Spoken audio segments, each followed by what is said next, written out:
गिबियावनो निउस 24 बड'लेण्ड लोगोसे राइजिं बड'लेण्ड नायगिरि निउस सालायगिरि मानगोनां नोंथांमोननिसिम आं बेलसिबि दुलाराय बाथौ गौथुमनि जानानै गिबियावनो मान बावहरग्रोनाय जाबाय। बेजों लोगोसे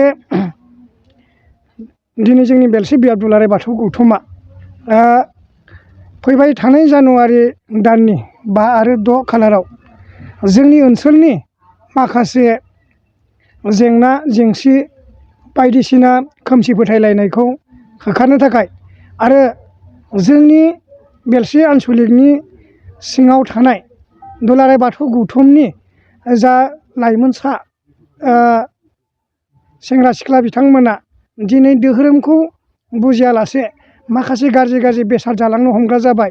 दा बैखौ जोङो नैबे मावबादाजों लोगोसे लाइमोनफोरखौ बुजायनानै बा धोरोमजों लोगोसे गुन गोनां सोलोंथाइ सोनो हागोन नामा बेखौ जोङो नोजोर बोनानै नैबे लाइमोननि मावबादाखौ लाफानाय जादों। लोगोसे माइनावफोरनि मावबादा मोनसे लाना होनाय जादों।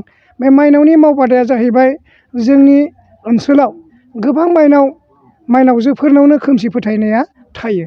बै खोमसि फोथायनायानो जोंनि धोरोमनिफ्राय माखासे बास्लायलांनाय हाबाफारिया जानानै थाङो। बेनिखायनो जोंनि बे सिं ओनसोलाव नैबे जोंनि आरो गोबां धोरोमनि मानसि दं। जों धोरोमखौ रावनिखौबो मुगैनो थाङा। अब्लाबो जों बावहाय मोनथिहोनो जोंनिबो दुलाराय बाथौ गौथुमनि बे माइनावफोरखौ धोरोमनि बिखय गुन गोनां सोलोंथाइ सोना होनो हायो नामा, जोंनि गथ'फोरखौ बुजायलांनो हानायाव बिमा माहारिया जेन पागल जायो नामा, जौगाबोयो नामा, धोरोम बिथिंखौ जों मोजां खालामनो हायो नामा, नैबे मोननैसो माबाखौ टारगेटखौ लानानै जोंनि फैबाय थानाय जानुवारियाव माइनावफोरनि मावबादा लाना होनाय जादों। बिनिफ्राय जाबाय मोनसे आरो दौरि मावबादा 5 खालारनि 10-12 रिंगानिफ्राय जोङो दौरि मावबादाखौ लानाय जादों। बे दौरि मावबादाया जाबाय जोंनि बेलसि दुलाराय बाथौ गौथुमा जे मोनफ्रोमबो गामियाव बा दिनै 54था गामियाव जोंहा मोनफ्रोमबो गामियाव सानै दौरि थायो। जेन बै दौरिफ्रा सिबिलांनायाव, गामिनि थानसालिखौ फोसाबनायाव, गामिनि रायजो राजाखौ फोसाबनायाव जेन बै दौरिया आखा फाखा जायो। बिनि थाखायनो जों बे दौरि आफादनोबो बै दिनखालि मावबादा लाफाना होनाय जादों। बिथांमोनखौ जेरैबायदि दौरि जानांगौ, माबायदि जानांगौ, बिनि बागै बिथांमोनखौ ट्रेनिंबो होनाय जागोन आरो बोसोन होनानै गालांनाय जागोन। बिनिनो माननि आलासि दङ जोंहा, गाहाय आलासि दङ जोंहा गुवाहाटिनिफ्राय लिंहरदों लिंथुमगिरि दौरि आफादनिनो लिंथुमगिरि बसिष्ठ बसुमतारी सारखौ जों लिंहरनाय जादों आलासि महरै। आरो लाइमोनफोरखौ गोख्रों खालामनो थाखाय जों गाहाय आलासि महरै मोनदों जोंहा फैलाजे बरगयारि, बिथांखौ बयबो सिनायखायो। दा बिथांखौ जों खावलायनाय जादों। आरो माइनावफोरनि थाखाय बिथांमोनखौ बोसोन होनो थाखाय जोंनि दुलाराय मिरु दुलाराय बाथौ गौथुमनि माइनाव आफादनि आखान्थि आफादगिरि मानगोनां निजोरा बसुमतारी आब'खौ जोंनो हांख्रायनाय जादों। माइनावफोरनो खोब बिथाङा बेसेन गोसा बिबुंथिजों जोंनि बे बेलसि आनसलिकनि सिङाव बा बेलसि बियाबनि सिङाव थानाय माइनावफोरखौ बेबो हाजासे बोसोन होलांनो हागोन आसा फारिनाय थादों। बिसोरनि बोसोनजोंनो जोंनि बेलसि बियाब दुलाराय बाथौ गौथुमा जेन साफा जालांगोन बा गियान गोनां जालांगोन, एसे जौगानाय मोनगोनखौ आसा फारिनानै नैबे मेलखौ लानाय जादों।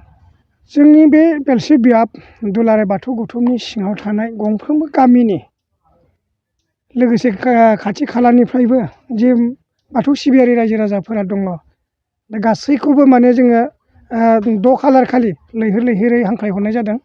आरो 5 खालार खालि जोङो दौरि साबा, माइनाव साबा, लोगोसे गामिनि आफादगिरि नेहाथारि बिथांमोना कम्पालसरि फैथारनांगोन।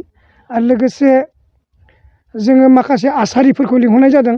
बावहाय जोङो जेन दौरि मावबादायाव बिथांमोनाबो थाफागोन। आरो खोब दौरिखौल' जोङो मावबादा होनानै फोरोंनानै हरोब्ला गामियाव बै आफादगिरि नेहाथारिया मानियाबो जानो हागौ। बेनिखायनो जोङो गामिनि आफादगिरि नेहाथारिखौ माने कम्पालसरि फैथारनाय खालामना होदों। आरो ओमफ्राय माइनाव साबा, लाइमोन साबा, दौरि साबा बिथांमोना फैथारनांगोन। आरो लोगोसे अखानायैथ' जोंहा गेवलां मेल जाबाय।